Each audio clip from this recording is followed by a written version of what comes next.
नागपूरच्या जामठा स्टेडियमवर उद्या भारत न्यूझीलंड क्रिकेट सामना आहे। त्या सामन्याच्या तिकिटासाठी आपण बघू शकतो या ठिकाणी पहाटेपासूनच नागपूरच्या कडाक्याच्या थंडीत हे क्रिकेट प्रेमी जे आहे ते या ठिकाणी रांगेत लागून आहे। ऑनलाईन बुकिंग केल्यानंतर तिकिटाची हार्ड कॉपी जी आहे त्याचं वितरण नागपुरातील VCA स्टेडियमवरनं गेल्या 3 दिवसापासून सुरू आहे। तिकीट वितरणाचा आजचा शेवटचा दिवस आहे आणि आपण हे दृश्य या ठिकाणी बघू शकतो।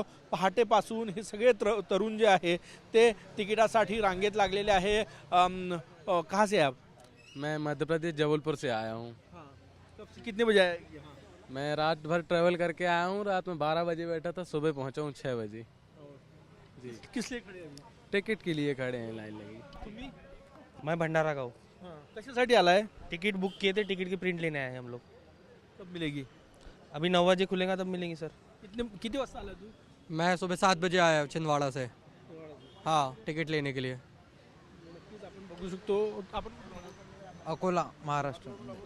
हो तिकिटासाठी हो, सकाळी 4 वाजता आलेलो. नक्कीच आपण बघू शकतो। कोणी 4 वाजता, कोणी 6 वाजता आणि फक्त नागपूरच नाही तर मध्य प्रदेश, छत्तीसगड त्यासोबतच महाराष्ट्रातल्या वेगवेगळ्या जिल्ह्यातून अकोल्यातून तो तरुण आला।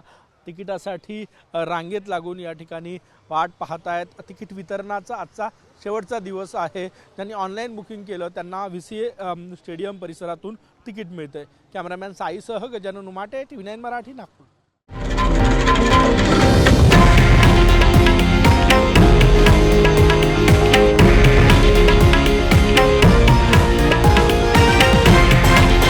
हे आहे देशातील नंबर 1 न्यूज नेटवर्क आणि आपण पाहत आहात TV9 मराठी, एकमेव।